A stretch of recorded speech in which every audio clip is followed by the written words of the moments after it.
Tag. Good day. That's, as he says, good day.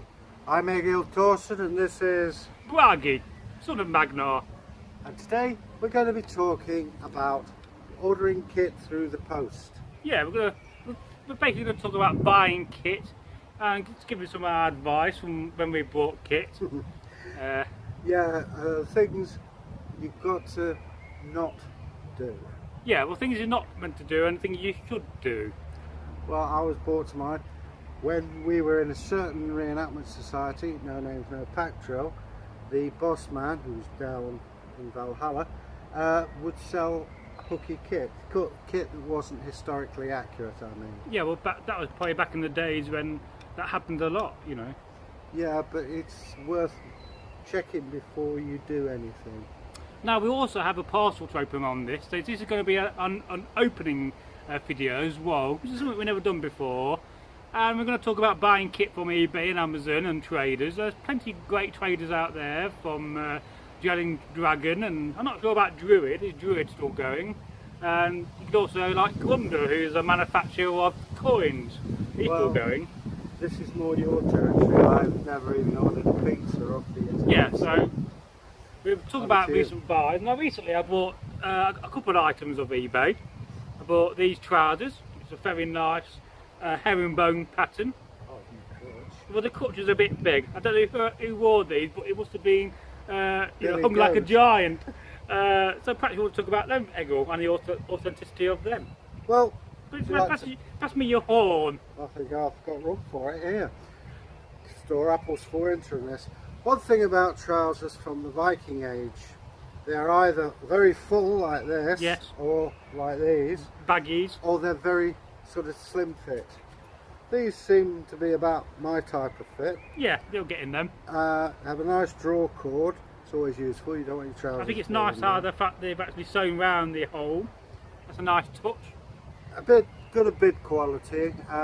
If someone's taking time and effort to make these.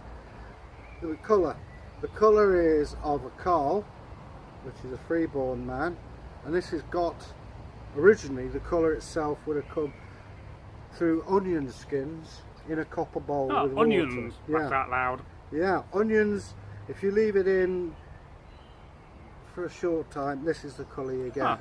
It gets darker the longer you leave it. The copper from the copper bowl is the mordant. The mordant is the agent that holds the colour into the cloth.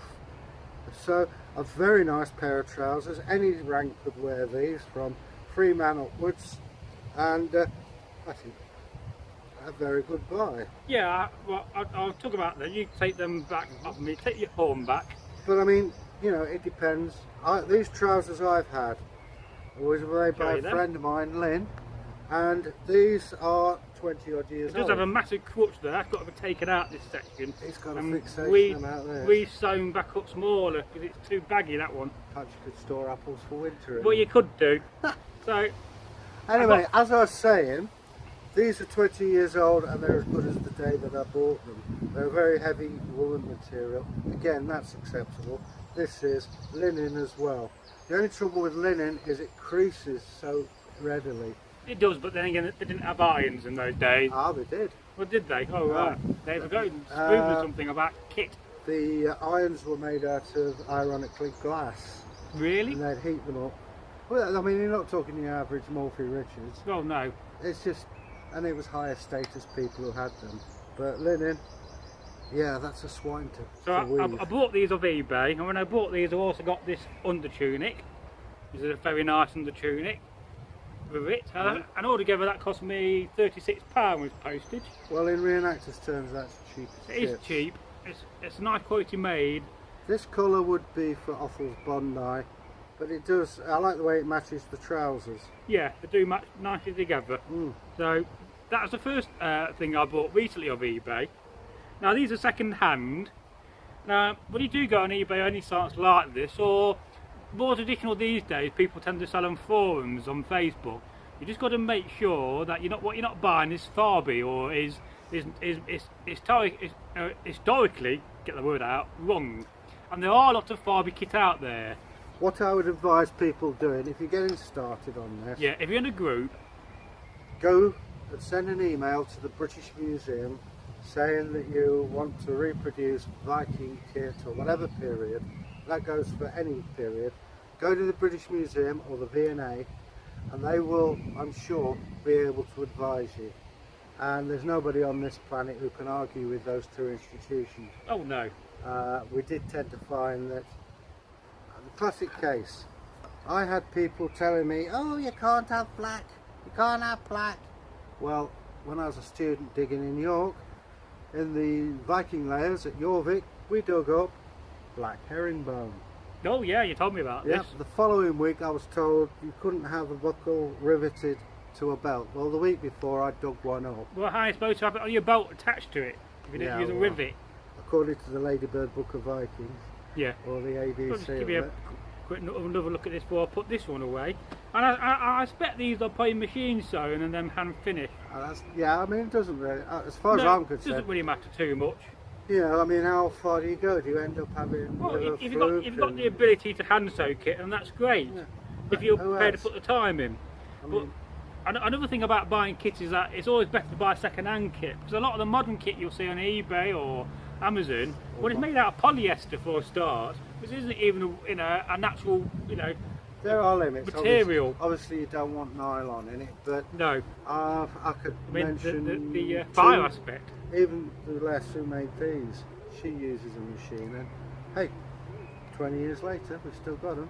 Well, machine stitching is probably good in many ways, because you can have it double stitched, which will guarantee you're never going to have to be sewing your trousers up. Well, also, if you'd hand stitching, you could probably triple the price. Oh yeah, well that's the thing about hand stitching, is that you might spend £30 or £40 on a machine stitched hand finished tunic, but you're going to be paying at least 3 times that for a hand finished product, because it's the amount of time. Somebody's got to spend 20 hours sewing up a tunic and they're not getting a return of £10 an hour, then really they're making a loss and giving it away for nothing. But that's it. I mean, I think the most difficult area, of course, is shoes. Yeah, well, I'm lucky because I got a pair of quality shoes. Yes, same here. Well, I don't think you can compare them to them. These are Ivor Lawtons. Yeah, but those are probably about 5 times the price. Oh yeah. But for an inexpensive... For the money, that's really good actually. Yeah, that was £50. Point them up to the camera, let them have a look at your like to hold my shoes. Not that high. But as you can see, this is a standard Viking shoe, made by John Watkins, and I could recommend them. Oh yeah. Because the thing about shoes, again, yeah, they've got to look good, but one thing, they've got to be comfortable. And just John Watkins of Time Warrior. Yeah, alright, so, John. hello, you want to send us some free stuff, we will review it. Yeah, right. Yeah, well, you never know. All I can say is, John, these are very comfortable, durable shoes. They're doing Well, they great. look good for the money. Yeah. So. And I know John, he's a decent bloke, he's well worth trading with, so... Yeah, we'll put a few more links, and we're going to do a bit of investigating and try to compile a list of recommended traders. Well, as they say, I've shown you mine, you show me your shoes. Well, here's my shoes then, they're much better boots. Quality. These are for higher status. Ooh, what powerful thighs. Indeed. You have to have a certain amount. You could hold it up for me. Yeah. You've got to have Offals Bondi or higher rank for these sea boots. But that's what you pay for. There's a bit of difference. So we've had a quick chat about kit. I hope so far it's been okay, and you listen to what we're saying.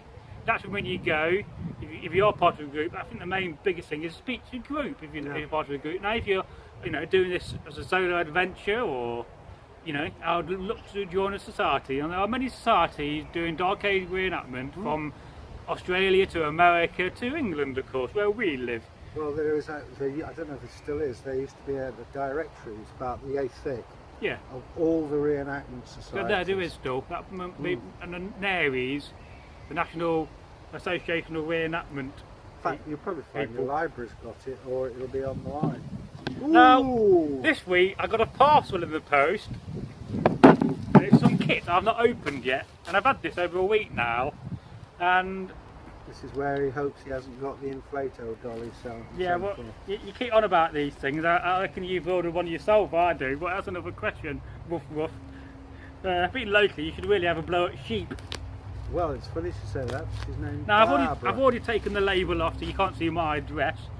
I don't know it any. Oh, Mind your knife. that's the wrong way to hand somebody a sharp knife, but I can know better than that. Never I'm mind. just eye candy. Oh, Now I'm trying to remember what I paid for this. I paid £23 for this. Pass you your knife again. they like to use a lot of brown tape. Yeah, well, they've not done a too bad a job. And I did think the postage was a bit dear. But that's only for me because I used to be a professional eBayer. Made a fortune on postage. Well, back in the day I've done, yeah. That's another story. I know what's in here, so I bought it on eBay. Bit of advertising there for Sports Direct. No, we don't work for them. They're local to us. They're based in Chester, I think, aren't they? Oh, wait a minute. Whenever you do an unboxing video, you must always do this. I don't know. And then just put it behind you randomly. And then remember to pick it up later on. So that's just me watching other people doing unboxing videos. Now, I think I can get in here. How do they do this? Oh, they've done a good job of this lot. I like to save the bag. I've heard that somewhere before, but I can't remember where. Oh, it's blue. Here we go. And there we go. Just remember to pick these up, make sure they're not in the thumbnail. So this is what I bought. I bought a cloak. Oh. And oh, there it was, and a hat. Let's look at the cloak first. So there's that. We'll have a look at that second. Perhaps you want to have a look at that. You pass you your drink. As you're more educated to talk about such things. Well, hang on. I think that's a decent cloak. Yeah, it looks alright to me. Yeah, that's... I might wear it in the next video. I see you've got the Yankee and Confederate. Yeah, it is a bit like that, isn't it? I thought that's what it was. No, it's a dark age cloak. Yeah, it's great. You wear it the Frankish style, which is the brooch there, cover it. It's not just fashion, it covers your sword. Well, at some point we're going to do a video talking about cloaks and how cloaks are worn. I think that would be very interesting. And also not forgotten, couldn't say that word there, a gold of wood wiseman, a gold of green men and wood rose. Guys from Virginia. Yeah, so I'm getting all my words mixed up there. And that we're also going to do a video on your leg binding. So that's very nice. It's a nice blue, and it's been nicely sewn on the end. I mean, if you price up that wool, you're looking £20–30 worth of wool there. That would be for a higher status person. Well, that'll do me then. Yeah. So we've got that with it, a cloak. I'm rather pleased with that buy. Nice bit of A bit of wear. blanket stitch. It's been used. Someone's had a fag. Yeah, well, it's been near a fire. Well, I think that's jolly good. Now, the other thing we got was a hat. Yeah. It's knitted, isn't It's it? a knitted hat, so it's probably not quite authentic for this period. But we also got these. Ah, now we're talking. So you have a look at that. That's a nice annular brooch. Perhaps show it to the camera. There you go. Do you want to go a bit closer? You can go closer you like. Having to get up. There you go. Just let it focus on it. That's it, I should do it. That's an annular brooch. That's a nice brooch, that. You pull the blanket or fabric through there, impale it, and it holds it still. Yeah, they all sit back there in the cloak. I reckon that's bronze. I reckon that's bronze, I do. Got a reddish touch to it. Yeah. It's got the two gripping. Oh, it's got 4 heads. Four beasts. Yeah. So that's I mean, that very would good. have cost quite a bit. Yeah, you know, you would have spent today, £15–20 on something like that, brand new. Probably But more. then there's a little, I think that's silver. Yeah, it looks kind of silvery to me. It's a very small one. Maybe if you've got a child, or you put it in a hat. A hat pin. Yeah. So I don't know if you can see that. I'll go a bit Your turn closer. this time. So that's a nice little silver brooch. Yeah, so overall, we'll talk about the hat next. So those are both in the lot. Now it's a style of a burqa hat. Well, I know they did knit hats. Yeah, and they made knittings as old as the hills, and it will get the grass seeds. Oh, thank you very much. This would be the sort of hat you wear, just keep your head warm, male or female, it doesn't matter. Maybe someone would have pinned it down. Yeah, you could use that cloak pin make there it for into that. a sort of what's called a Frisian cap. No, that's the burqa style. Is it? Oh, right. The Frisian's the one with the peak at the front, I think. Oh, Yes. the somewhat phallic style. Yeah. But this this type of hat was quite common, and if you imagine a decorative pin, something like that. Well, yeah, you can take this off here. I'll let you do that. Then you take your pin out. I'm quite impressed with that little pin. But to be honest with you, I think you might come across some pernickety authenticity. Well, I'm not sure about the knit. The knit might be too modern on this. Well, we know that they did a type of knitting called knot bending, which that isn't. It's more like crocheting. So what I'm doing, I'm going to put this pin through here, hopefully catch the second segment, go a bit deeper in. It's a nice hat. And then I'm going to put that there like that and turn it around. And then that's your pin in place. Now, one thing I can tell you about this hat. It fits his head. J'ai Cousteau. Now the only thing I'm not sure about is the knitting pattern on this. Again, you know, if it was null binded, then it would have been fantastic. Yeah. But I can tell you now, this hat is perfect for the American Civil War. This is what we call a campaigner's hat. And I can tell you now, this is one of the things I like about reenactment is diversity of kit. Now you can get away with this, you know, the mid to late medieval period, just about. I wear it every day. You can wear it in modern life, but you can also wear it as an American Civil War hat around the campfire. We tend to call these hobbit hats, and there's a reason for that, because most of the people who wear these sort of hats are what you call campaigners, and they live in these little shelter halves. So when they get up in the morning, they've all got bad backs and they're all like bent over, so they've got nicknamed the hobbits. So yeah, that would be a great hobbit hat. Any of my Civil War friends would love to have that. And you think, well, I paid what, £23? That's good. I mean, that's what, that's £15 at least, maybe 20. I'd say 25 to 30. I mean, you're paying a tenner for that, I would say, silver. If you go to an reenactors fair, you'll pay more than that for that alone. Oh yeah, you pay £30 for that if you've got too much money. But yeah, so overall, I think that was jolly good. And for £23, I got some nice bit of kit there. Yeah. I'm sure you agree. Yeah. So there's a quick guide to buying kit, where you buy it from, and you do have to be careful on eBay. I do look most days, and you very seldom find second-hand Viking kit for sale, and some of it's very dodgy. I mean, the other day I saw a pair of chainmail style wooden trousers, which were classed as Viking trousers, and they were the most farbiest item I've ever seen in my life when it concerns reenactment. The best advice we can give you is if you have any doubts, ask. And even if you don't have doubts and you see it, ask. Yeah, well, you know, I'm unhappy if you got my email address from the YouTube channel. You can always send me an email with a picture of what you think of buying, and I'll give you my opinion. Yeah. Yeah. Hi there, it's me, Egil Thorson. Hi, I'm Bragi. And today we are your hosts, as always. And you may be asking yourself, and I'm sure Egil is, what are we here for today? What are we here for today? Today, we're here for another unboxing video. Can you see what it is yet? No. You're rattling it about. Why is it when you get a present or a parcel, you always feel for it first?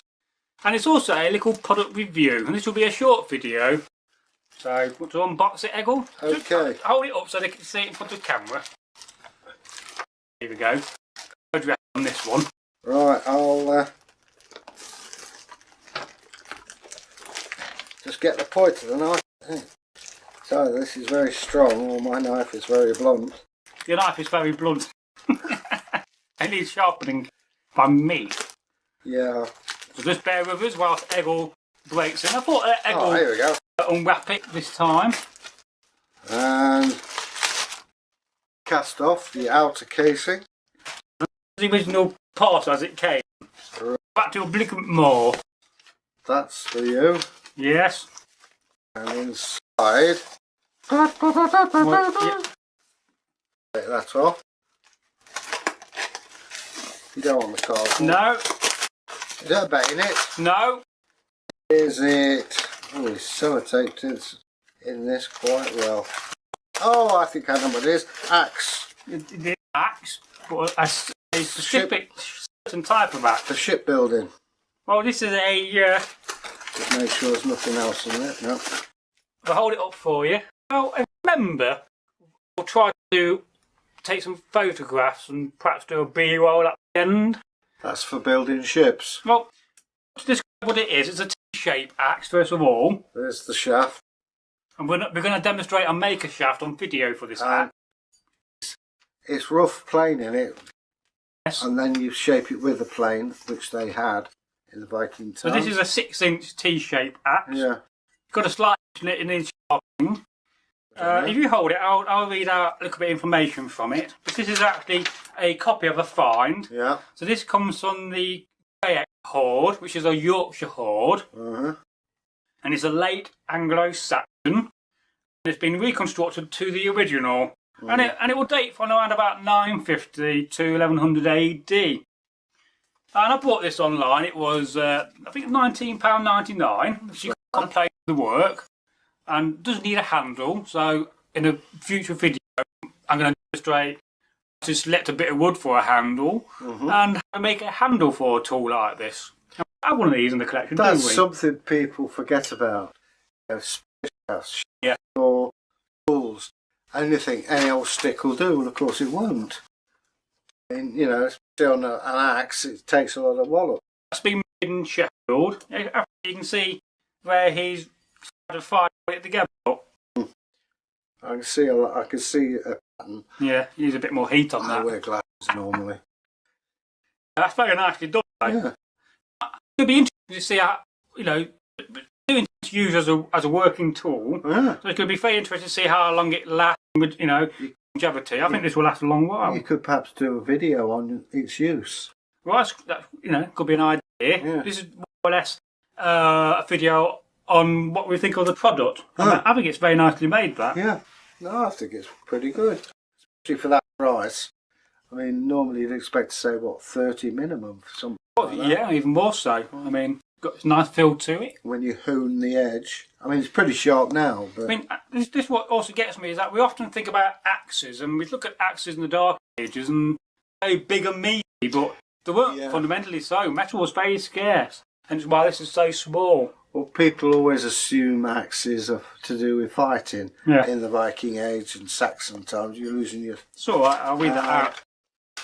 The majority of axes were implements like they are today, you know, for chopping wood and general use around a farm. Yeah, so it's going to be very interesting to test this in theory when it's actually on a nice shaft. Yeah. I'll make it out of, most probably will be ash. One of my favourite woods to work with. Well, that's traditionally what shafts are made of, isn't it? Ash. How long would it make you make one of them? You know? One of those? Yeah. I mean, it would take me a month of Sundays because I'm not used to it. Hours on a forge for a good You're blacksmith. used to working on a metal, aren't you? Yeah. Got a forge. I've got a couple of forges. No. There you go, another unboxing video. I do think that's very nice. I'm looking forward to getting it on a handle. It'll go that way down, so the shorter end will be up rather than... But that won't look right, would it? But like that it would. Yeah. And it's a bit like the bearded axe in a way, isn't it? Well, it is Skegox. Skegox. It's been refined. But this is a working tool. Yeah, it's not a fighting weapon. So would you not take one of these into combat if it's the only weapon you had? If that's all you got, I guess so, but... you know, that will bite into a shield, all right. It bite into a person. Into a leg. The point, yeah. But given a choice, I think you'd rather take a combat axe.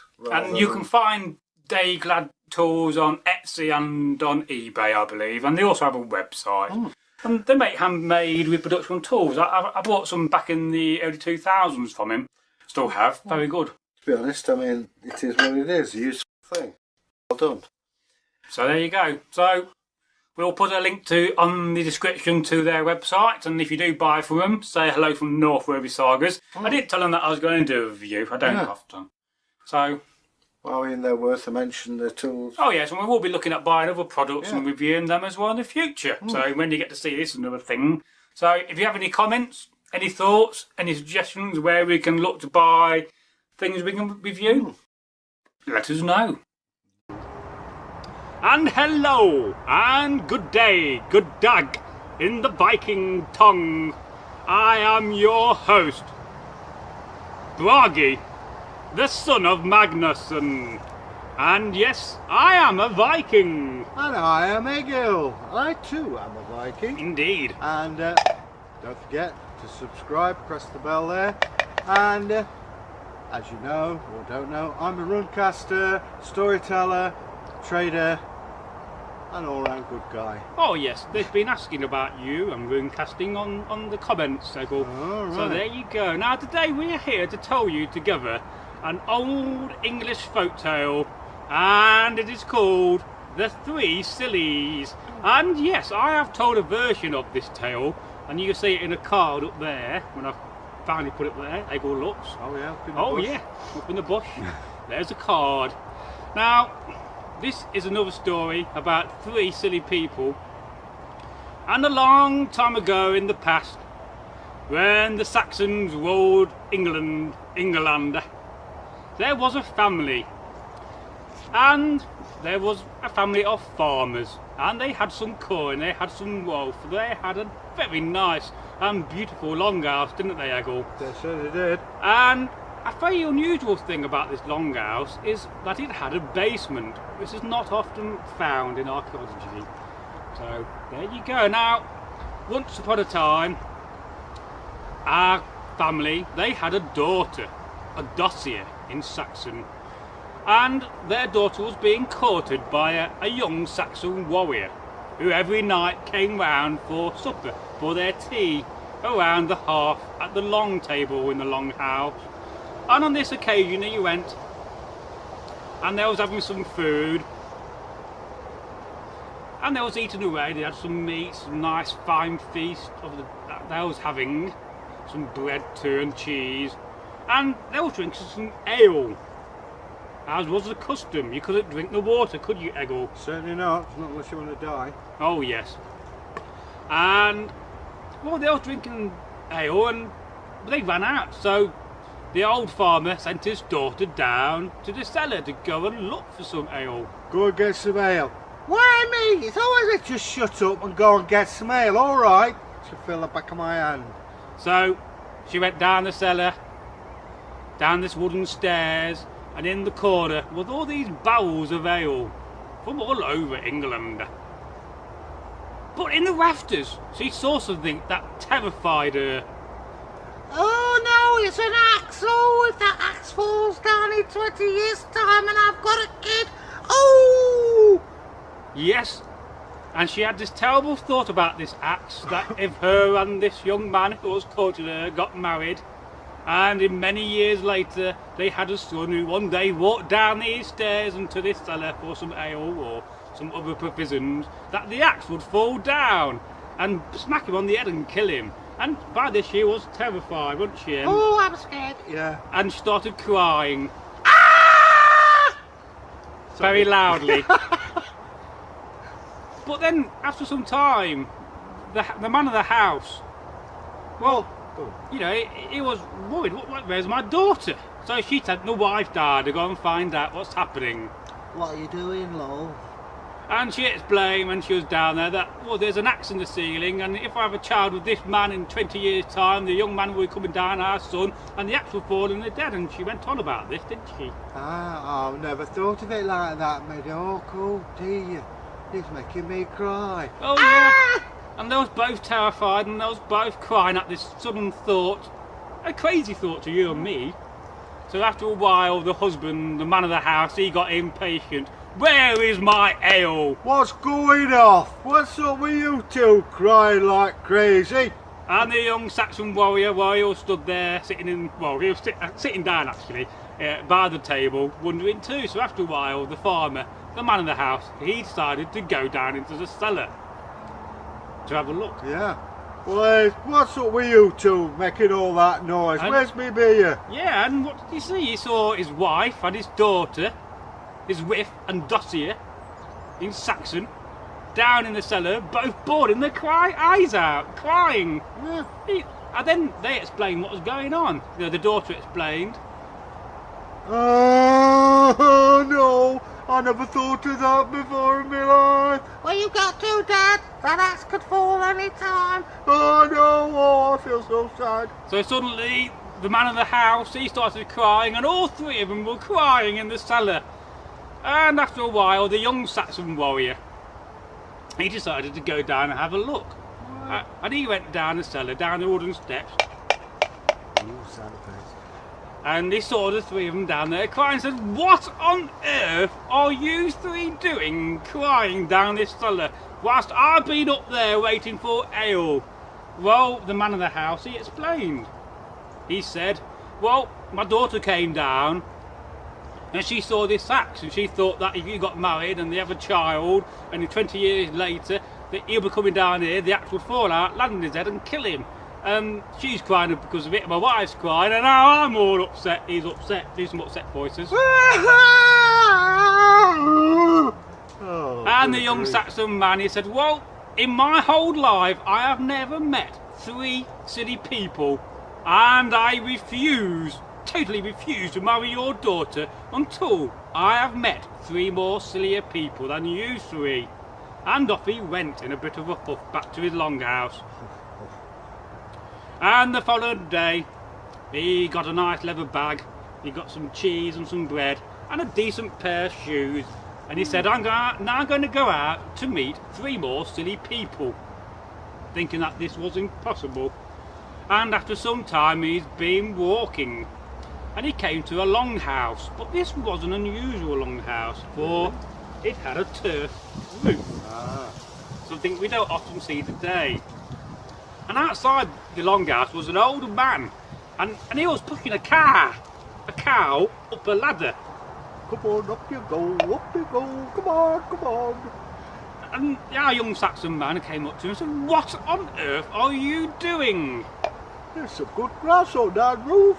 The cow would love it. And he explained that my roof's full of nice grass and I've got a nice cow who's hungry. So if I get my cow on the roof, that's sorted, isn't it? But the young Saxon man thought, how daft is this of a man trying to push a cow? So why don't you just simply get a knife and cut the grass and then give it to me on the ground? I said, no. No, it ain't gonna happen. No, ain't gonna happen, he says. And eventually he pushed the cow up on the roof, and the young man said, "Well, how are you going to secure it? It's going to fall off." "Ah," he says. Oh, it's simple. I'm going to tie a rope round its legs, down the chimney, around my leg, and it'll be secure. Trust me.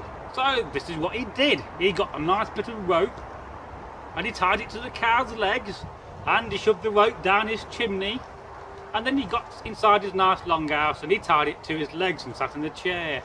But what do you think happened? I don't know. Well, suddenly the cow fell off. Moo! And suddenly the cow hit the ground and the man in the longhouse went shooting up the chimney and got stuck. Oh dear, I'm stuck. Oh dear, dear. He's stuck indeed. And the young Saxon man laughed heartily and said, "You are a silly, silly man." I know that already. And he went on. He said, "I cannot stay around here with this man." And he carried on. And a few hours later he came to a big field. And in the middle of the field was this wood. And with one tree. And on this tree was a man. And he had a pair of trousers, a pair of breeches hanging off it. And he had no trousers on, and he was trying to jump into him. And our young man went up to him and said, "What on earth are you doing?" I'm going to put my breeches on, that's what I'm going to do. And he was literally trying to jump into his breeches. And he kept on trying to jump into his breeches, but failing. You know, and the young man thought, what is going on here? This is crazy. And he cut the trousers down, and he showed him how to put trousers on. This is how you put trousers on. You sit down on a bench and you put them on like normal people. And he said, "It's not much fun doing it that way. I'll stick to my old way." "Well, stick to your old way, and you are the most silly man I've met today, the second most silly man actually." Okay. And he carried on. And eventually he got to a place called Gotham. Oh. We've heard of this place. Yeah. And in the middle of this place was this little pond. But all the villagers, all the locals are out stamping around in the pond, jumping up and down, smashing it with clubs and forks and swords and knives and everything you could possibly think they was using. And he went up to one of the locals and said, "What on earth are you doing?" Alright, my duck, I've just tried to drown this eel. "You what?" Tried to drown this eel. Drown an eel? Yeah. Eels swim in water.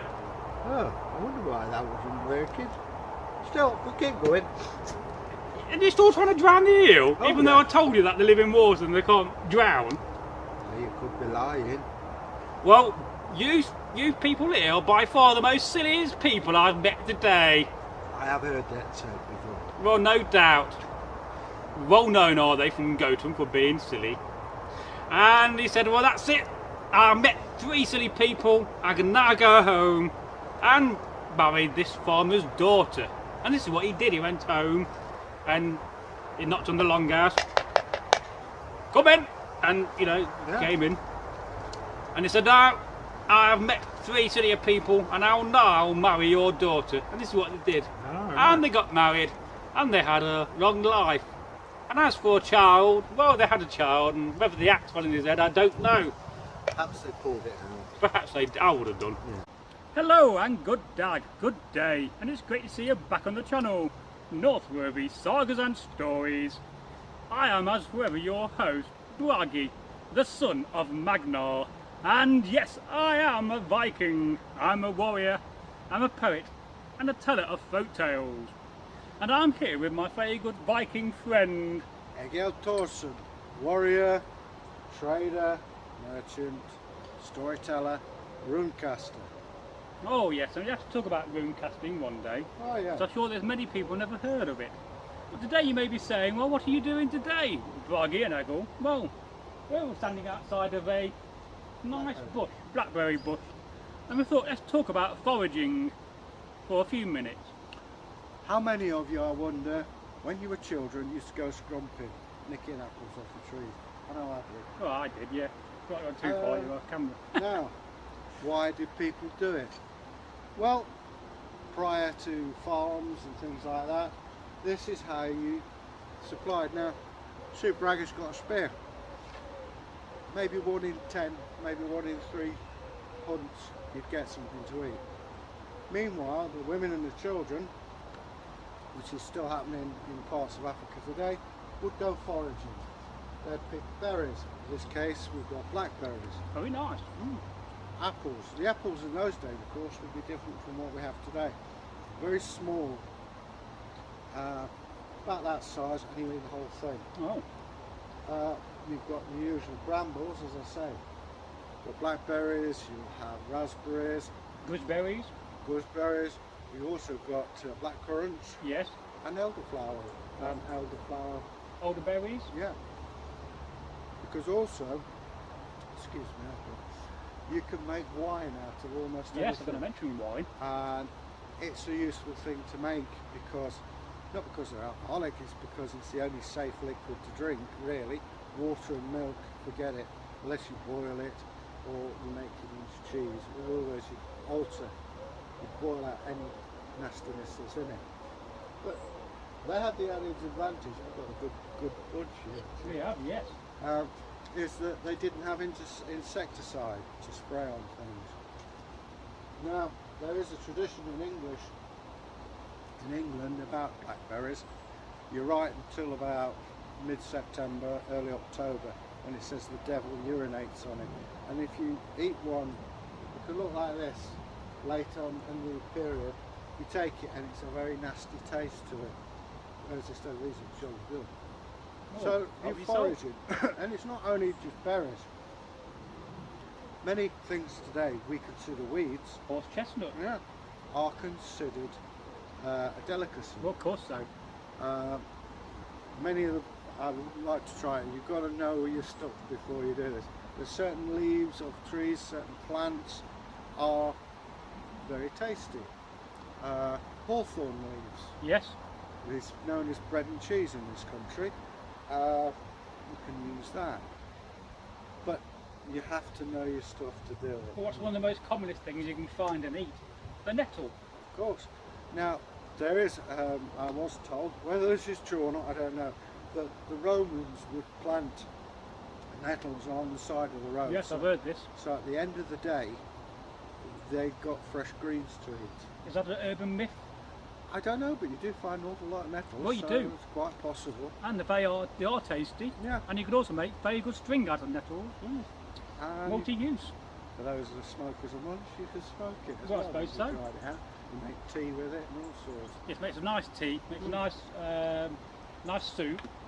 I've never eaten nettles, I have to be honest. I have. I like to get them over the fire, and you singe the leaves, and it kind of crisps them up and burns the stings off. That's quite nice. There you go. But when we get a fire and we can find some fresh nettles, perhaps we might make something. I'll let you pick them. Yeah, I'll pick them. Well, the thing about a nettle, if you put your hand at the bottom and drag your hand up, it won't sting you. You only get stung if you put your hand down, because the barbs are pointing upwards. Well, I'll let you demonstrate. So you can demonstrate. You get your hand on the bottom of the nettle and you go straight up, it won't sting you. We've also got dead nettles, haven't we, with the flowers at the top. Yes. So I tried that once and got stung. Anyway, But, so you know, any hedgerow is a valuable source of food. well, also further up your garden, I noticed you've got rose hips. Yes, we do have rose So you hips. can make rose hip syrup, which was a standby. In fact, it's still a standby today in certain areas. It is. of You can Derbyshire. buy it. Yeah, rose hip syrup is supposed to be good for you. Again, I've never eaten it, but It'd be great to get an expert on dark age food to come on the channel and talk about this a bit more. well, I do have a friend who is a master herbalist. She just she's done Yes, courses. that's definitely the kind of way you want to go. Become a But, layman. Unfortunately, she lives in Liverpool. All right, Max. She lives in Liverpool, and I'm trying to get her to come over, her and her daughter. But, it's difficult because she has a wheelchair. That's understandable. But anyway, so foraging. I mean, it's second nature to human beings. I mean, in the Neolithic period, Stone Age, it was standard thing. You went and foraged. You foraged for your family. Things like nuts, hazelnuts. Oh yes. And Got some the of the nuts. islands outside in Scotland, that area, there's massive piles of hazelnut shells. And what they would do, they would roast them, makes them easier, more digestible. Yes. Then you find fish bones in various areas. And you ate whatever you could find, basically. You foraged. I mean, all you could find berries, you ate berries. And of course, then we get the thing where, as you know, they would air dry the meat, flavour it. Oh, And yes. You've got, Smoke the meat, very old tradition. yeah, you've got biltong, or was it jerky? Well, that's South African jerky. You get jerky, which is jolly nice. But we don't think about the Dark Age enough on dried meat. They did have a lot of dried meat.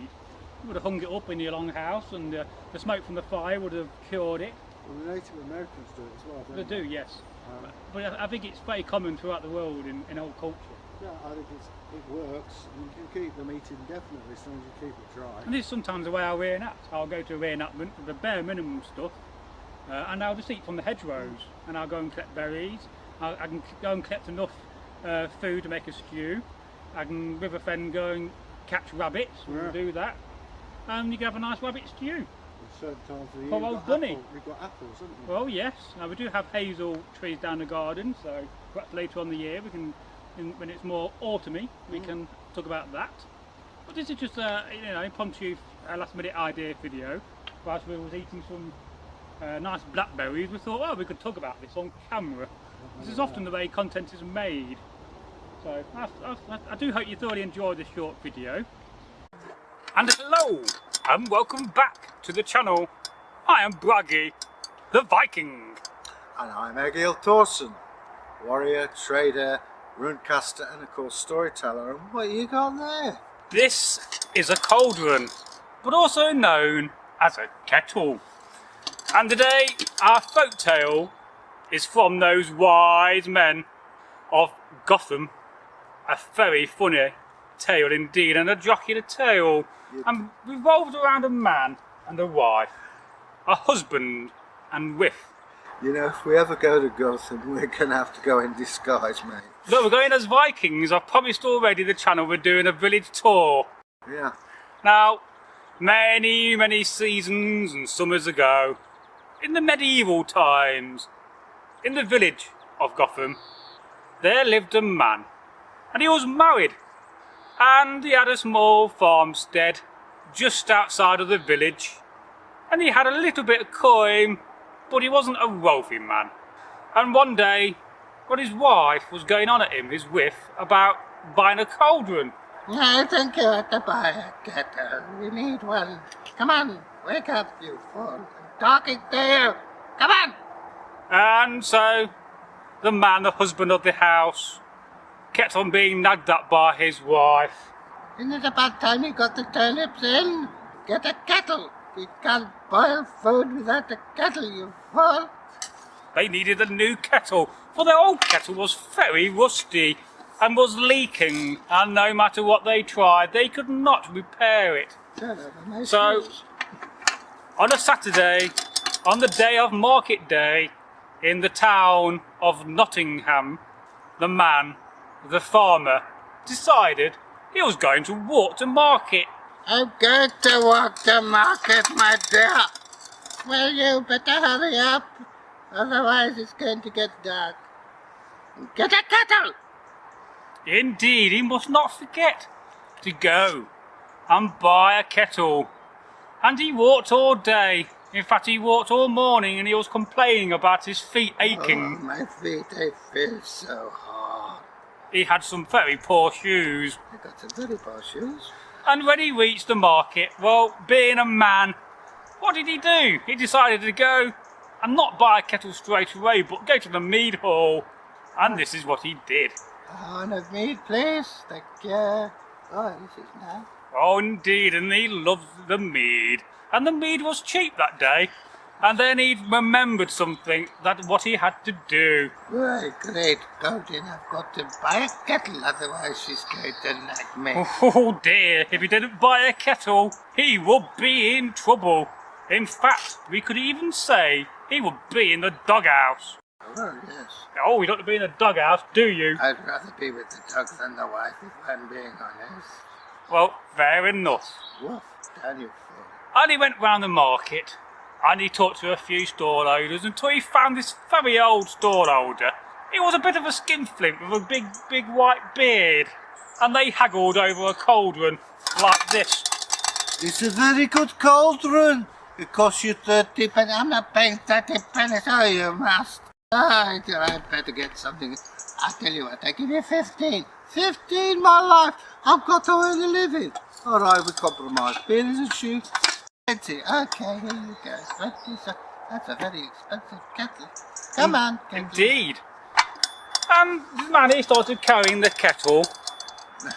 I've got a horn in my hand. Well, he had a horn in the hand at the time, so he couldn't whilst he was drinking mead. And I'm But- mead. But after he drank the mead, he decided that, well, he'd best start going back, for it will soon be dusk. And he didn't want to get in trouble with the wife, the whiff, at home for being late. She's terrible to get the wrong side, and my poor feet are barking. Come on, Caldwell. And there his wife at home moaning about him. Where is he? Where's he got to? The horrid little man. I'm coming. As all women thought, I bet he was in the mead hall. Sexist. And well, he continued walking until he came to that old bridge. Hello, old bridge. And it had a humpback bridge, it was. Yeah, humpty back bridge, yeah. And he was getting very, very tired. The cauldron was very heavy. Oh, this cauldron's weighing me down. Oh, it's down, very heavy. My poor feet, my back, my arms, my head. Oh, my goodness me. So he decided to put the cauldron down There you go. and sit on the wall, Oh, that's better. My dogs are barking. Oh, get up. being careful not to fall in the water. Yeah, Jim's fallen in the water. And then he noticed something about the kettle. He looked at it and he saw that unlike this kettle, which didn't have legs, this kettle had 3 legs. Hang on. You got 3 legs, I've only got 2. And I'm doing the walking. You should be doing the walking. So he said to the kettle, you should walk home. I just said that. And he told him the kettle, the cauldron where he lived. I live at that old farmhouse. The one with the rackety door. And the nagging wife. Yeah, shaking a fist. Where are you? He left the cauldron there to walk back. Look, I'm going to leave you here with your 3 feet. I'll go home and you follow me, all right, Cauldron? And as he walked away, he turned round and waved at the cauldron. Yeah. Bye, cauldron! And Then he got back home to his longhouse's wife. Hello, darling. And she was not happy. Where's the cauldron, you fool? I sent you out all morning, and now you come back with it yourself, you smell of mead. Ah. She was not very happy indeed. She was very angry as you just heard her shout. And the man explained that he was walking home with a cauldron, and the cauldron got heavier and heavier and heavier until he came to that old bridge which he said hello to. You don't know what it's like to be a man. I've been walking all day, my feet were killing me. That cauldron's got 3 feet, I've only got 2. So I left it by the bridge so that it could find its way back home to me. Yes. See, I'm not stupid after all. And there he was, expecting the cauldron to walk back. It was a long way to Nottingham, 10 leagues there and 10 back. That is a long way for an old Viking to walk with a cauldron. Certainly is. And his wife was not very happy. She slammed the door and she stormed out of the house to look for the cauldron. I don't know, I should never have married that fool. I don't know. Where am I going? And that is the end of the tale. And I assume that the old lady Hang on, I've got to pick the cauldron up. got the cauldron Yes. and brought it back home and found it. The cauldron's got to speak because it's only said one word so far. Oh, it's got a line, this cauldron. Yes. Hi, I'm the Cauldron. I've had a very small part in this film. But any agents who want to hire a kettle, please contact us at Northworthy Sagas and Stories. Indeed. I also do hairdressing. So, cauldrons are us, okay? It also makes noises. Stop that noise, you silly cauldron. You've got a pick of lead in there, anyway. You can have that. Yeah. That's your silver payment for the day. Look at that. That's your wages. Not so much an ingot as a snot. Well, put it Okay. back in there. We'll send it back to Nottingham. Okay. Anyway, that's the end of this tale. We do hope you like it. And until the next time, we Bye. strangely meet again on this channel. It's goodbye from me. And it's goodbye from him. And it's goodbye from the cauldron. Goodbye, Cauldron. Thank you, Goodbye. thank you for taking part in this fabulous tale. I am forever your host, Bragi. Hello, I'm Egil. What are you doing down there? I'm just working on some runes, Egil. You're going to be working on some Well, you ale. tell a folk tale, I believe. Yeah, you want to be working on the ale. Oh, we love folk tales, don't we, folks? He ruined my link in, but never mind.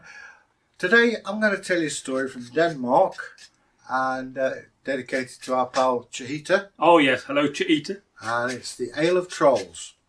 Now, many years ago, back in Roskilde, lived a man called Peter Anderson, and he, on his farm had a hill, and unbeknownst to him, in that hill were trolls. Oh, it's always trolls. Neighbours, eh? Can't beat them. Anyway, one day the trolls were holding a wedding party and they ran out of ale. Oi, Pete. The name's Peter, actually. Well, okay, Peter. We ran out of booze. Can you oblige? Just lend us a cask of ale and we'll get it back to you. Really? He's distracted me. And the wedding went okay. There was lots of drinking, yelling and shouting. Poor old Pete Anderson sat by his fire and thought, I'm beginning to wonder whether it was all a good idea. Noisy neighbours, no, it wasn't trolls. And they were singing troll songs, doing troll tricks, whatever they may be, because he's going to tell you about trolls later. Oh, yeah. Anyway, the party, like all of them, comes to an end. There's the trolls wandering around holding their head going, oh boy head. Might as well all go green. Too much ale. Oh yeah. Anyway, up comes the troll, and under his arm is a large keg of ale. Now look, Pete, thanks for helping us out. Look, tell you what, this keg will never go dry, but don't look in it, because if you look in it, ain't gonna happen. You know what I mean. Be nice. All right. I'll put it in the barn over there, please, if you would. All right, Gov. See ya. Wouldn't want to be ya. Bit of troll humour there. And off he went off, singing a troll song. Dup-de-dup-de-dup-de-dee, diddly-dum-de-doo. They're not very musical, the trolls. And he thought that was it. And sure enough, the troll was as good as his word. Every day, the whole household, including the farmhands, shh, horn full of ale, no problem. Or a bowl. Oh, well, come on. Yeah, and they drank the health every day to the troll. And everybody was happy. Time went on, crops came, crops went. People grew up, people died, people were born. And the sun rose, and the sun set, and the moon came up. Very poetic today. Indeed. And water came and went, i.e. it rained. And everybody was happy. And eventually they had a new maid. And sure enough, every day, every way, he'd get drunker and drunker. Brilliant. And he'd never run out, and it was free. I think we have to travel there. And she thought, something not right here, that shouldn't be. They've had at least 50 hogsheads out of that. That's no measurement, by the way. And still, I'm going to have a look inside it. Don't do that. No, but she did. And inside it was full of toads. And never again did that barrel ever give out any more ale. Now, isn't that a sad thing? It is. Very sad. You see, if people just listen to I was what going to go they're and travel told- there. Yeah, well, I don't like toads. Would you travel for a barrel of infinite beer? Not I for would. beer, but maybe red wine, brandy, or, you know. Well, if you'd have a barrel, which is infinite, Oh, would you brand. travel if it had whatever you want in it? Yeah, Yeah. flog Of course it you off. would. I'd flog it off, you know. Me, I don't drink ale. you I'd, know. I'd use it for a few years first. Get some use out of it. Still, anyway, such is life. Very So, interesting. you were Yes. telling me that you know a bit about trolls. I do so- know a bit about trolls. Dish, dish, dish. What do you think troll means in Old Norse, Egil? No idea. Well, troll in Old Norse means fiend, or sometimes referred to as giant. And what do trolls look like as I drop my tools? No idea, but you're Well- going to tell me. Trolls are often, from the north, very, very large. In fact, it is said that they can be as large as a tree. And they're also well known for being very ugly. In fact, it is said that some trolls are that ugly that they are said to be the most ugliest creatures in all of the 9 worlds. Some have big noses, some have big ears, some are said to have eyes the size of shields, and bad breath and pointy horrible teeth. I think I went out with a girl like that the other day. Oh. And to the east, in Sweden, the home of the Swedish Vikings, those good Viking lads, the trolls are often smaller. They are often have the ability to change the shape. Are they flat pack trolls? Do you No. assemble them in the back? Because that's where a lot of Swedish stuff comes from. Well, no, that's IKEA. Oh, It's another subject. Trolls are often known from Sweden to be shape changes. They can even look human-like. There you go. So there's a little bit of information about trolls. You know, I would there's- like to meet one. There's me trying not to advertise on this channel, and out he comes with it. Well, we're not advertising for IKEA. Anyway, now this reminds me of a story about my namesake, a poet called Bragi Boddeson the Old. When one day he was travelling from a great hall, going to another great hall. He was a poet, All right. and in one of the most famous poets in the Viking age. Uh-huh.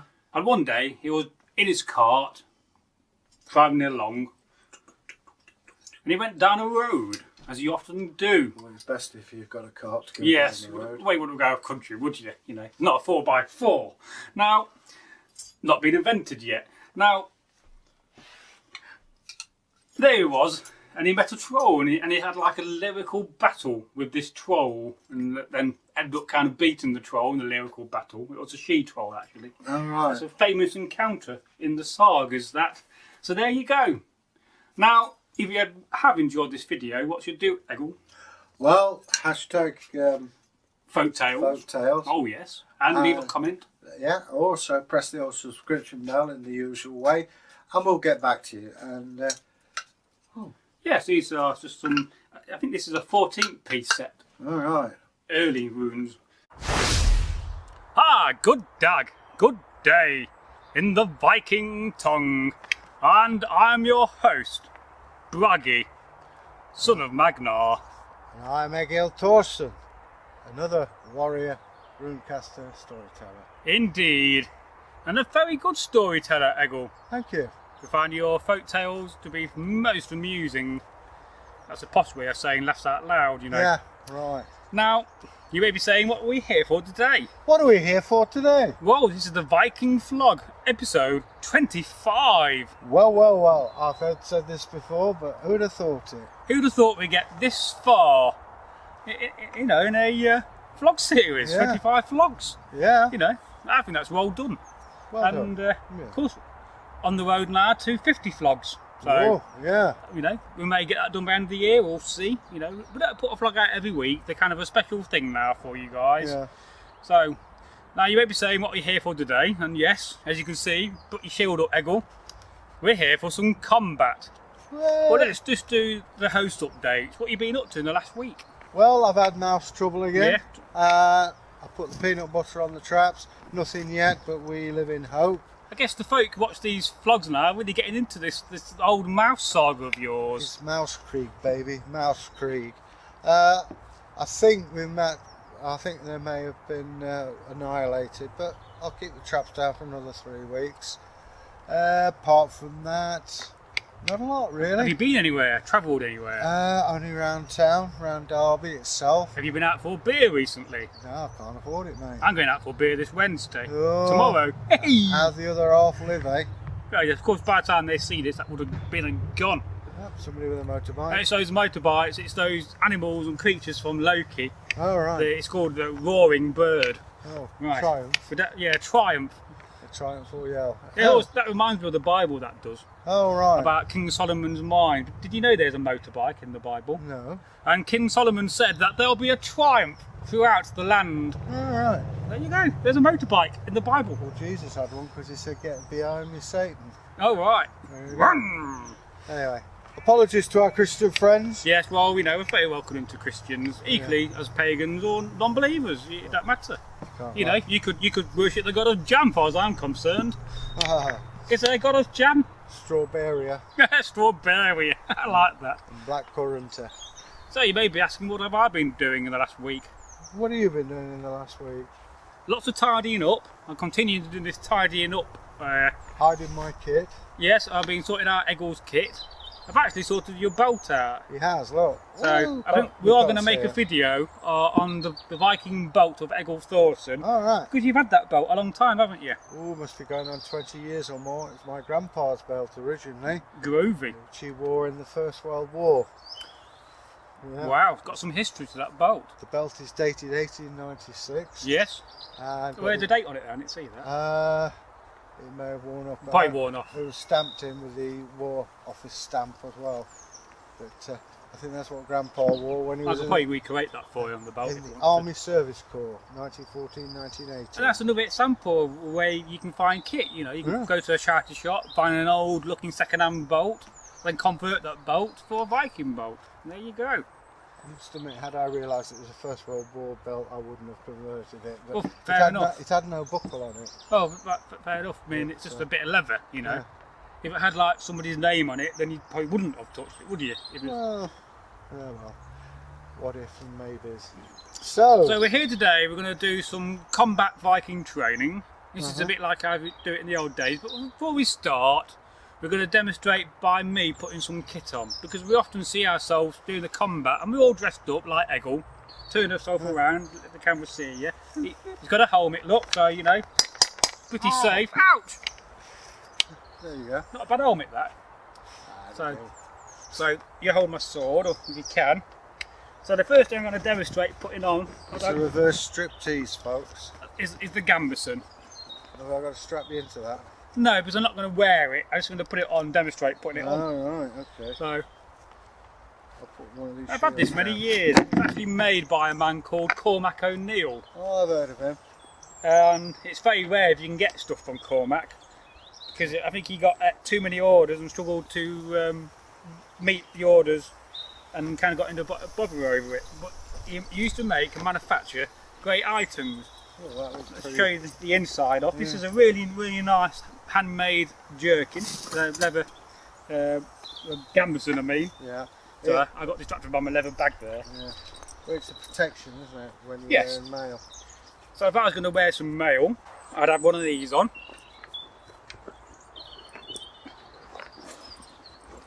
I'll give you a hand, but my hands are full. It's alright. And you can see this is how you would fundamentally wear it. Now, you can have the straps on the back or the front, Yeah. it don't really matter. And this just about fits me, although it's a little bit tight. You've got to get it going. So Get that is a bit- gambeson. If you've got a mail shirt on top of that, you're going to be quite a big chap. Yeah, I'd have a leather jerkin on top of this, and then my mail, because I wouldn't want my mail to all up this. But I'm not going to wear this in the battle today. I would have cost a bother to make. It probably would have been, you know, a year's wage, because you know there's a couple of weeks' work in that. So that's the gambeson for you. Let's have a look what else we've got in the bag. I've got an axe, need one of them. Yeah, Hit Egil with. mine's upstairs in your... Got a helmet. Ah, Lido. What else you got in there? I'll tell you what I didn't bring, my leather jerkin, so I am wearing this. Alright. I'll wear it back to front, you can pass me in. I didn't put the jerkin in the bag. I think that must be a German warrior called Hans.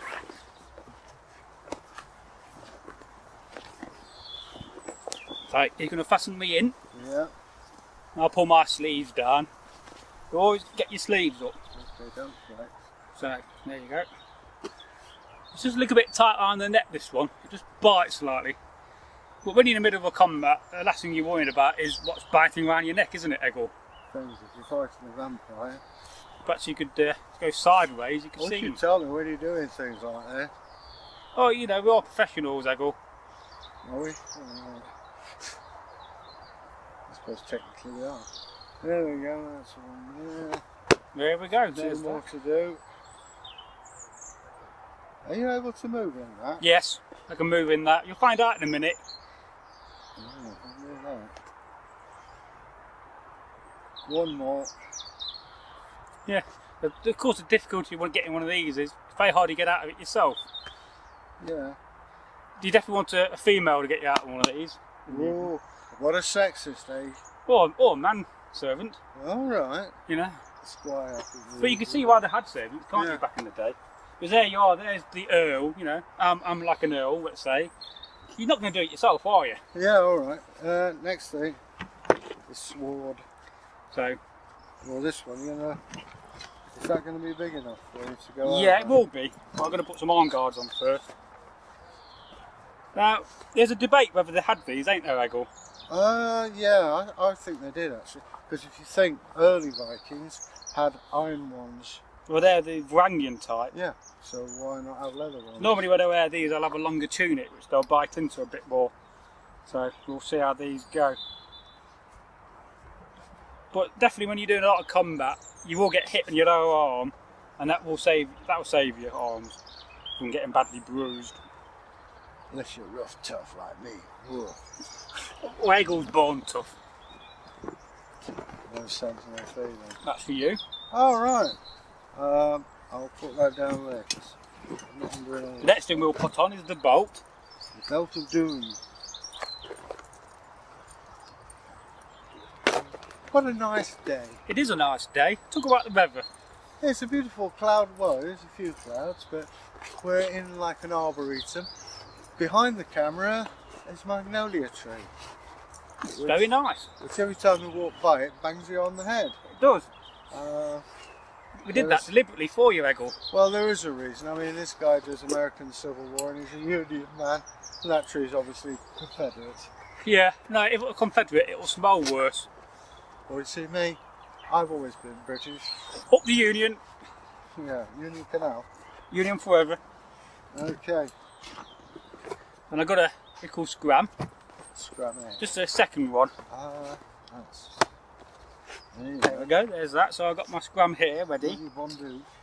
Now I don't have a axe loop, so what I'll simply do I'll just turn around and just shove it down my boat. I'm getting a bit all floaty there. I know, that's what I was thinking. This is the new sword, is it not? Yes, we're going to test this sword out in this combat, and then afterwards in another video for the 600 subs shout out, which will be out by now. Alright. I didn't put the visual one out, I thought it was too old. Now the only problem with this sword I've found so far is the scabbard a bit short. Long. Sword short, the scabbard's long. Allow me. There we go. So not any more stuff in my bag. So a glove, very useful. I've got more arm guard. Any more weapons in here? Do you want an arm guard? Do you want an I'm alright now, so bruises don't show on mine because of tattoos on them. I've had these many years. Yeah. If anybody wants a pattern for arm guards, I'm more than happy to supply one. Or 2 or 3. I got 1 or 2 various patterns for arm guards. Ah.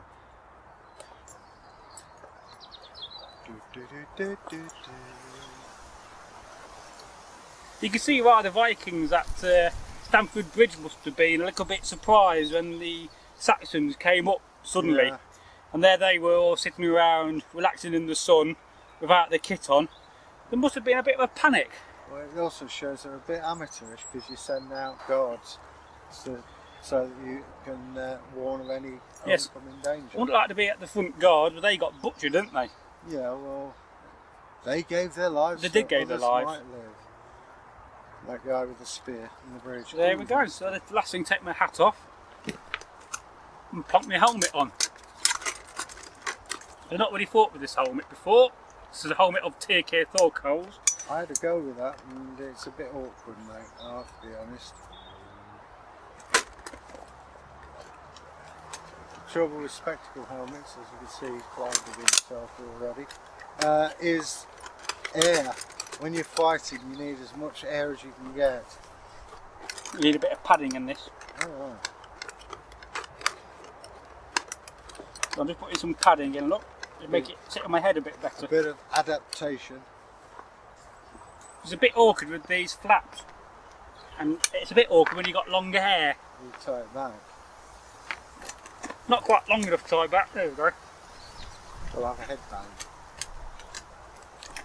Back out again, I've got to get the straps out. Always get your straps out, the helmet. There's a tip there for you. Yeah. There we go, right, right. There we go. Like I say, a headband. My hair's not long enough. You just tie it around your forehead, it keeps the hair out your eyes, like tennis players do. Don't hit me on my nose, you'll break it. Yeah. You find that with Taiki's helmets, the nose, he's got a very small nose. Well, I don't think he ever wore this helmet. Yeah. She wanted to flog it. Alright. Right, let's do that for us. And then we're ready. Lift your head up. Alright, mate. This tape wants to come forward a bit, you know. Yeah. We're getting there. You could always have another helmet, you've got 1 or 2. Yeah, well, we've got 10 to choose from. There you go. That's it then, right. This is a shield. Well, I'll get one. You just get one.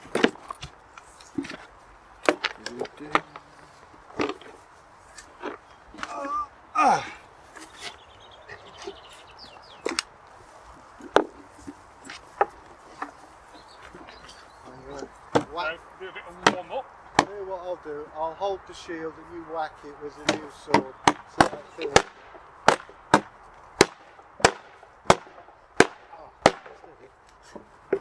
Just alright. Nearly got a mouthful of sword then. Okay.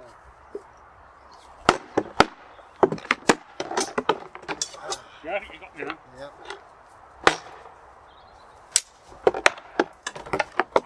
Draw. I'm struggling with this helmet. Yeah, you fight better without it. Yeah.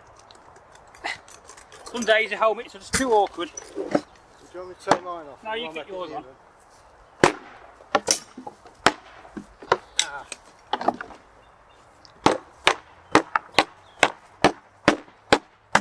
So, how does your new sword feel? Feels alright. Feels alright. Not broken yet.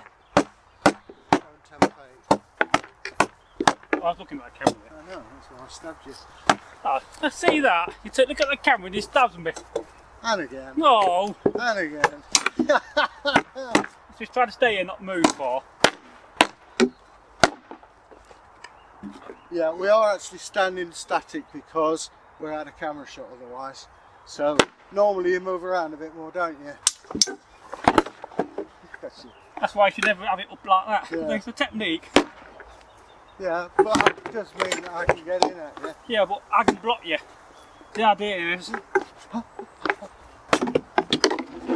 Now, there was one guy in Reggie, well, two guys. Yeah. Ted Jones. Ted Jones, yeah. Roger Ramjet. Yeah. And I'll do it ever so slow. Hold your shield up. And he used to go like that, Yeah. right the way down, Yeah. in a lot shorter time than it takes me to tell you. That's a dodgy move. It is a dodgy move because if he bounces up, I'm going to knock you in your teeth. Yeah, but he used to do that. Just demonstrate that slowly, look. So I'm coming in, and I go behind, and you push your shield up. What happens? You've got a sword in his face. Or even if you do it again, So I'm trying to come over. or if I put it even too high, Yeah. it's in the eyes. Yes. Now you try to do it with your sword, you'd have a bit more, because your sword is longer. Yeah. But I mean, these guys did it lightning fast. It was literally about a second. Bring your shield closer again. Let's demonstrate another lightning fast move Right, with then. this one. We'll just literally do that. Oh yeah. And there's a guy from Nottingham, Mike. Remember Mike? Yeah. He'll literally come in, bang like that. And within half a second you'll be dead. But I always said to him, if this guy got killed in half a second, Yeah. what has he learnt?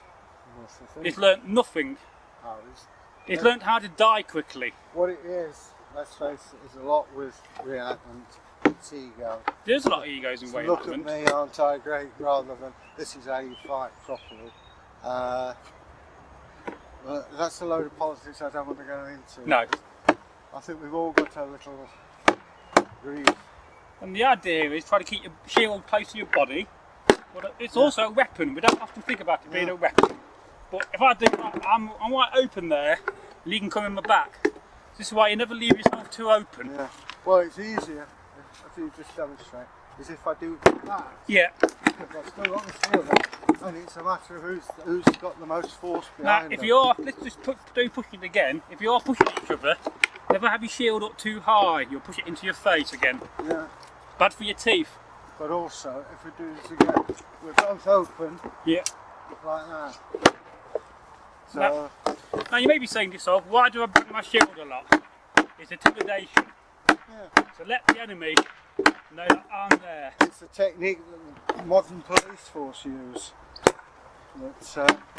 It's sort of, and also when you step, you go, step. It keeps the rhythm, doesn't it? Oh, it does. We Right. hope one day we'll have a lot more people in some combat videos. Well, We'll see. we'll see. Okay. Just saw your buttocks. Oh, I didn't feel it. I got very nice firm buttocks. Okay, you've heard it here first. Bragi's got firm buttocks. You want to try? I'll go for the spear. Okay then. That sword tested all right. Yeah, it seems to be. So when I'm now using the one-handed spear. This was hurting my hand quite considerably when he hits my shield. But the temptation is, now you're out of camera shot, the temptation is to do this. Yeah. However, look at the other end of the shaft where it's going. Well, of course, you always got to have a lot of awareness You around can you. smack me in the teeth with it, Well, yeah. like this, or never knock it across your body, knock it away.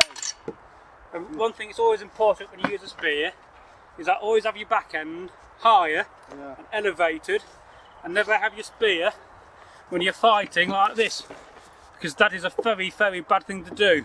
Wait, You just so stand there, Egil. if it's for real, yeah. but- You see, if I'm pointing my spear up, look where I am to his face. Just come forward a bit more. There you go. In fact, If I'm doing it this way, I I'm remember, nowhere near his face. I remember Niall got a very dodgy eye wound, do you remember? Yes. When we fought and the spear caught him in the eye. Be aware always, it's better to stop fighting and carry on thinking you look good, injuring somebody. Always be safe. Yeah. Hence, It's also important to warm up as well, which is why I often jump around a lot when I'm in my kit at the very beginning, to get myself filled the base of the kit. well, another thing which people seem to forget, on hot days, always have a supply of water. Yes. Do you remember in Derby we used to have water, and by gum did you need it? Oh yeah, you could drink gallons in a day.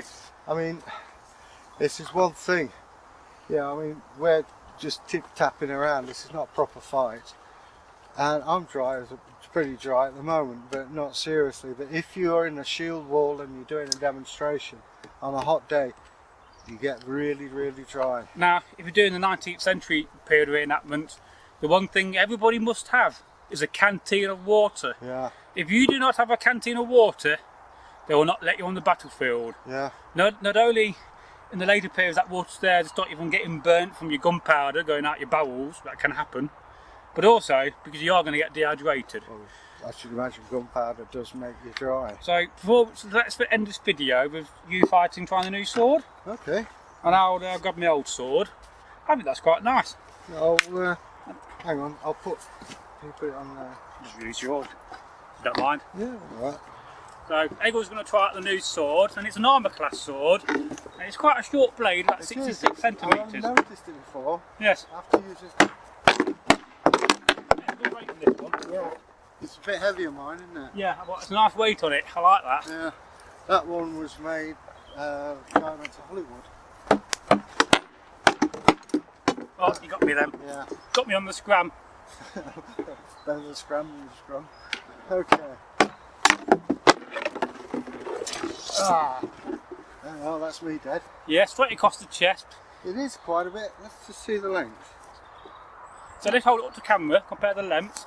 They're not that far No, out, yours is probably about 70, 71. but that's got a bit more weight to it, hasn't it, than this? The length of this blade Yeah. should be 71 centimetres. You know what? I think this would be ideal for a woman. Yeah, it's a nice It's light just that blade. little bit lighter. Yeah. I'm not patronising or anything, but it makes it easier. What, some women, they like a heavier blade. Yeah. There are some tough women in this period. Yeah. Right across the chest again. Oh, well. You're leaving yourself way too open there. It's been about 5 years since I fought. No, you fought a few months back. Yeah, no, but that was. Yeah.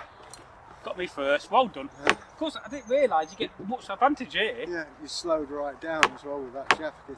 I'm well higher than you here. Yeah. Oh, got me. You can get the high ground. Yeah. I'll tell you something. I'll tell you what, These gloves are no good for padding. we'll test that with the new scram before we finish. Oh, that's what gloves are. Yeah, we're going to get you some proper gloves, Egil. Now, if you go to the garden centres, you can get those big, thick, heavy gloves. But they're ideal, are they not? Yeah, well, we'll get you some. Do you think my son doesn't want to play? Yeah. No, I've got to test this out. Oh, go on then. Alright, That's always very good with a scram. I'll just let you do it. I'll stand here and let you do it. Oh, alright. So, go across. There's one kill. Stand closer, we'll I'll do tell some you what. demonstrations. I'll put the shield down and you demonstrate cuts that you'd use in a battle on me. Right. I'll be a test crash dummy. Hang on a minute, I'll be with you in just a second. So maybe you can show us, when I've typed this up, the areas not to go for. We'll start with them first. Okay, now be gentle. Yes. I Stumble a haven't got bit any forward. I haven't got any children, but I would So like to far, I would like to know that in the future I might be. so one thing we never do is this. On the back of the head. Why? Because your noggin's very important. See what I've got. And unless it's scripted with the two people fighting, never done. So you never go for the head area or the neck area. Now, just come this way a little bit. Another area we don't go is below the knee. Just lift your knee up so I can see your knee. So I never go below the knee. That's one of the combat areas we don't go for. Don't go for low shot. Also, we don't go for the lower arm. The reason why your lower arms are more fragile, your upper arm can take an impact. but you don't have a broken wrist, do you? And the one you've all been saying, well, what about the gentleman vegetable area? You never go to this area. The groin. A very simple reason, it hurts. And on women as well as men. Indeed, so, it does. Now, often you will, when you're fighting a spear, find that one will head towards that area. In my opinion, you just got to try to ride it and let it go through without damaging yourself. Okay. Yeah, so another area, you turn around, Egil, about face, is the spine. Now, when you're fighting in combat, you never go like this into a spine, because your spine is very, very delicate, and I'm sure Egil would like to keep his spine in one condition. Yeah, I don't want to end up in a wheelchair. If you do attack the back, it's always a slice. But by doing a slice, you're never going to risk hurting that individual and damaging their spine. Another point is the scram. Can you just turn around? If you're at a demonstration, lift your head up, and you're making out slashing in the throat, put your hand there and then do it that way. Because, yes, you check the edges beforehand. Yes. But if you've been fighting and that's your finish, you could quite easily have nicks in it and you can have a very unhappy accident. Every good reenactment society in this period should do a weapons check. Yeah. We know our weapons are safe because, well, we know our Yeah. weapons. And But I mean- I checked them beforehand. Good example is Regi. Yes. When you used to have to bring your weapons out like that. Yep. And they'd run their hands on it and you either had to file it. It's the same in the Or later take it off periods. You'll have inspection of arms, where the sergeant will take your musket from you and check your musket, or check to make sure that it's at full working order. Well, if you notice, I haven't got my big knife on because that is sharp. And as we're fighting, take that off because accidents can happen. They can indeed. Yeah. So we hope you have enjoyed this vlog, and we do promise to do some more combat, and Yeah. perhaps in probably every 5 episodes we'll do a combat video and a vlog. That's not too much for us, is it? No. And, Well, also, hopefully, we will have a chap who we can train up. yes, so we're that working we on that. Yeah. It's either going to be Anthony or Thomas. So, So or either both. way. Or it could be somebody. It could or be somebody you. else. Could be you. Yeah. Could be you there. Could be you. It could be you. And it doesn't have to be a bloke. No, we're happy to train ladies up as well. The thing I find with ladies is, as I said earlier to Bragi, the majority of women are not as strong as men. So they use their heads more and usually come out on top, don't they? Yeah, trying to sit on my shield. Oh, Well, I've got an axe in the way. There we go. There we go. Yeah, so yeah, I enjoyed that. I was very impressed with the new sword. Yeah, it's very different though from mine. Not seemed to take any damage on the blade, so that's nice. It's a nice design, isn't it? It's exactly the length of the blade as advertised, so it's not been shortened or broken. I think you just got a different scabbard with it. It's Yeah. no worry about it. It's No, a- I'm not worried about if it. I find it It fascinating. was if the scabbard was shorter than the sword you You're start right. wearing. That's another thing, you know, the scabbard is way longer. It's a but I beautiful think it's that intimidation. Yeah. Say you are, there's Olaf about to fight Bragi, and Bragi's got a massive long sword, and Olaf thinks, oh my god, that's a long sword. But then I quickly pull this out and kill him. Either that or they had two swords and Yeah. one decided to But it's put not, the scabbard. if you look at the scabbard, there's a bit of play in that Yeah, scabbard. that's another sword. So, It doesn't matter, it's a very nice scabbard. yeah, And I like the baldric and Yeah, the way I do. they've done that. I've got to extend the baldric for myself, Yeah. so that's another job to do, another day.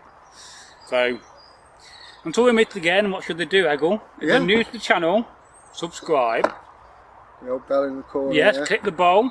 By doing that, you'll be notified when we publish, premiere, and also occasionally live stream. We will try to do that a bit more. Yeah. And until the next time, we'll be seeing you in vlog episode 26. Watch out for that, folks. Who'd have thought that? Oh, yes. Hi there.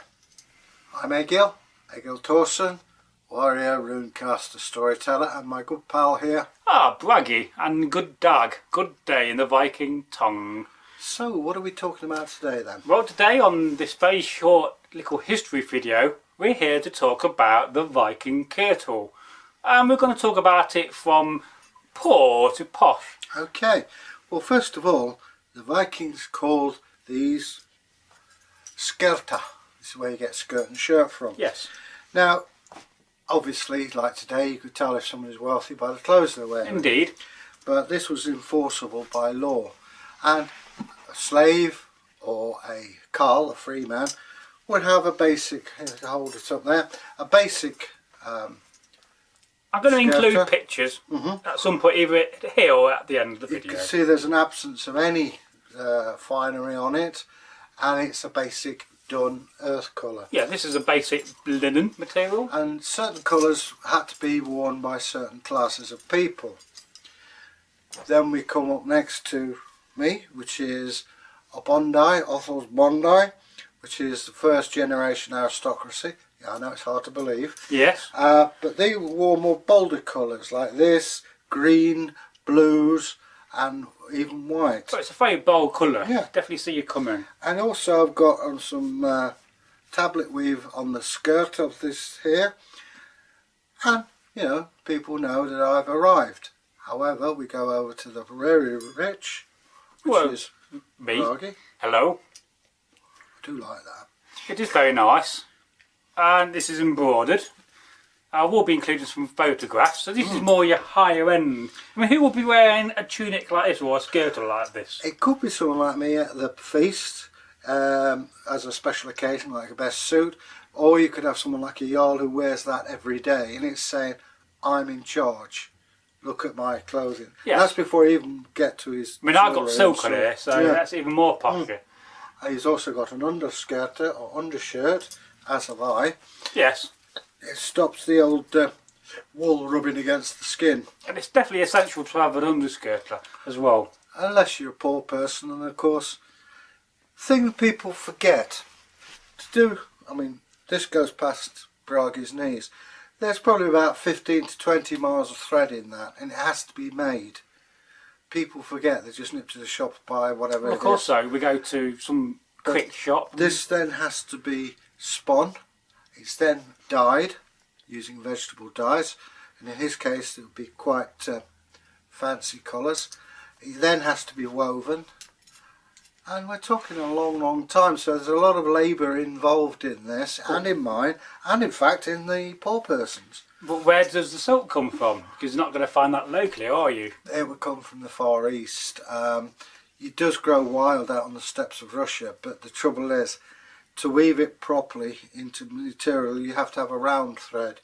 The wild one is D-shaped, Oh, I didn't know that. and Derby, where we're from, is renowned for its origins in silk spinning before it went off to Coventry, and they were able to manufacture the thread and to spin it into a long thread. So there we are, you know, we're both living in Northworthy, and let's say tomorrow we've been called up to arms, we've got to go, there's some battle going on. Would you wear your posh kit, or would you have a lesser kit for that? Would you wear your posh tunic for battle? I would say yes, because Your the posh rich, you're kit, more though. likely to be taken ransom than killed. And I don't know about you, I'd rather be ransomed than killed. Well, I'd definitely like to be ransomed, as long as they feed you So, well. yeah, I wouldn't bank on that. But he's got his famous kirtle or skirt on, then he'd have lots of beads on, Oh, yes. jewellery, rings of various description, and of course his sword. The sword being the important thing, he probably wouldn't come back with it. Fair enough. But the enemy would say to whoever's left in charge, we got Bragi, what are you going to pay for him? They may want to have him back, or they may not. It depends. Well, if you've got good relatives, they'll have you back.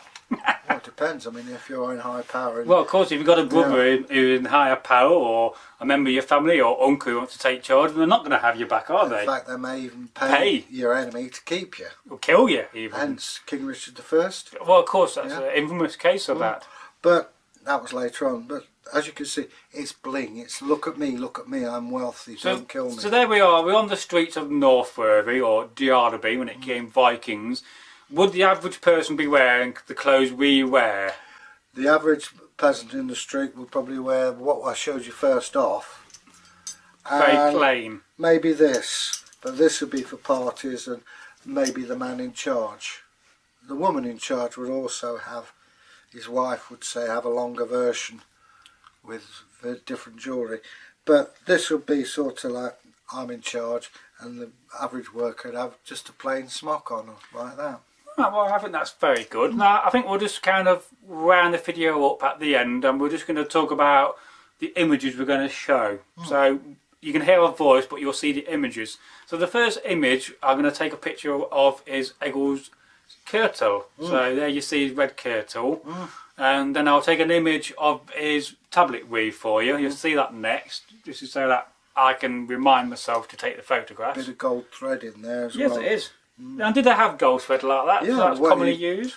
You've got gold. It would be proper gold, and you'd have something with a hole, a piece of flat metal with a hole, and you push the metal through when it's hot, get the pliers and pull, and then you'd have a long thin thread. Oh. You then, it's like gold leaf. Yes. Then you get your linen thread and you roll it. Roll it in, don't you? Yeah. Yes. And then you have a thread you can sew with. I've seen that. Yeah. It was on when they were building that castle, Javelin. Yes. And we'll just finish the video. I'll have a couple of pictures of the posher tunic I'm wearing, so we can see the difference between the three tunics. And of course, we'll finish off showing you a picture of what somebody of a poor status would wear. So hope you enjoy those pictures at the end. They will be there. Yeah. They'll just hear our voices. So I hope you'll enjoy this little short video. And if you want to leave a comment, leave it on hashtag Viking clothing or Viking clothes. And if you have any questions about Viking clothings or any suggestions on videos on this subject we can talk about, then we're more than happy to take your suggestions and to our list. You know, we do that on this channel. You know, there's the old subscription bell in the corner that people can touch as well. Well, you only need to touch that if they're new to the channel. If you're not new, then they're already subscribed, and hopefully they've already clicked that bell. If they've got a mobile phone, they've got to tap the phone, and you click on your normal PC. And so, until the next time we'll meet again on this channel, it's weekly now. You know, soon we might be going daily content, but until then, just keep an eye out for that. Okay. Goodbye. Bye from me. Bye now.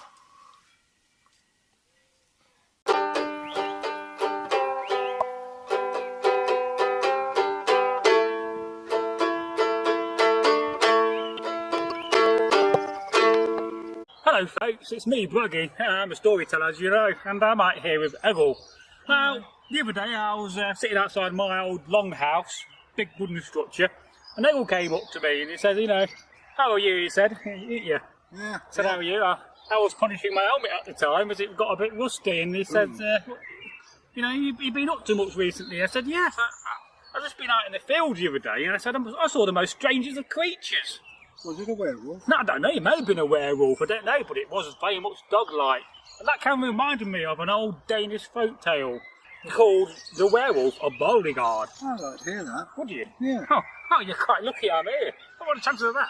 Exactly. Now, the other day, or a long time ago perhaps, or perhaps it was years ago, thousands, there was an old couple, in the 40s, but then they was very old, for us it was middle-aged. And they was married, of course, and they lived on a farm. And one day, you know, they both had to go out to go and get some wheat from a nearby village. They were running out of food and they needed to stop up for winter, as you do. And so the husband got the horse ready and he pulled round his cart. It had 4 wheels. That was luxury. It was 4-wheel drive, Egil. And, you know, he got his horse. He tied the horse up to the, you know, the big sticks that come out your cart. I don't know what you call them, you know. And he attached the horse. And then, you know, his wife came out and we'll call her Helga, you know, a good old Viking woman's name. And she got in the front of the cart and the husband joined her. And it was late morning, they set off riding the horse and cart to the nearby village. But unlike for us, it's not like a mile away, it was 20 miles away. And I'm sure you imagine that would take a couple of hours in a horse and cart along old dirty roads. And let's face it, in those times, the roads were very dangerous, Egil. I mean, what kind of creatures could you find on the road? Well, not only that, there's big holes full of water as well. Yes, rivers to cross and streams and so forth, and bandits and mountain lions, and who knows, you know. And so they was going to the nearby village, and they came to the edge of the village where they was going to get the wheat. You know, the man had lots of sacks ready. He was a splendid farmer, this chap. You know, he knew they was coming. You know, he sent some kind of a rune stave to him a few days ago with a messenger. Can you sort us out with a cartload of wheat? And no problem. And so they got there, got loaded up, But the husband, you know, he said, well, my dear, he said, I can't come back with you. I've got some more business to take care of and I'll walk back tomorrow. But on the way back, you must be very careful. And she had a pitchfork. And you may be wondering, what is a pitchfork? Well, a pitchfork is basically a wooden fork. You do fork your hay and your whatever, your grass with. Get your bales. Use it around your farm. And so, you know, she had that. And she was coming back and suddenly she heard a rumbling in the forest. Movement. And she knew something was not quite right. For she had this feeling that some creature was following and spying on her. And so she got the pitchfork in her hand thinking she may need it. Perhaps it was a bandit. Perhaps it was a mountain lion. We both know it was a werewolf. Shock of that. And suddenly the werewolf jumped out of the forest and started trying to claw the woman, Helga, and she got the pitchfork and kept it back. And, you know, go away, will you, go away. And he just kept on stabbing it with the pitchfork, and no matter how many times this werewolf, this dog-like creature on two legs, with red eyes, big and big ears, and it smelt as well, it stank. You could not describe the smell of this thing. It was very, very smelly, Egil. You know, worse than old man's socks. You know, oh, indeed. Disgusting. Indeed, it's just going. They may not hear you talk up. So, you know, it's very loud out here in nature. Wow. Oh, right, fair enough. Indeed. No, here it is. Hello. Eggil's back. Can you hear me? And so she was attacking the werewolf with the pitchfork, stabbing away, and Oh, that's painful. suddenly it got, you know, hurt in the arm, you know. Ooh, and you know, it made a howling noise. Well, a bit like that, but maybe not. And it ran away. I can't do a werewolf impression. And so, It's like an irate hairdresser. yeah. So the werewolf ran away, making its strange noise, in pain, in agony. And the woman continued her journey on a horse and cart with the wheat. Yeah, you could be a horse, Egil. I do a good horse impression, but not good as my parrot. And so, moving on from that, you know, the woman got back home, and she was, you know, all shook up by this. I think you'd agree, Egil. You'd be shook up by a crazy werewolf. Oh dear. This is a serious story as well. And so, you know, she got back home, and the husband was not there until the next day when he came back.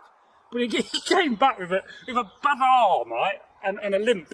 He said, what have you been up to? He said, oh, I got attacked by bandits on the road. But this woman, Helga, she was very clever, because she noticed the wound on his arm, and she thought and realised that is the same place where I attacked the werewolf.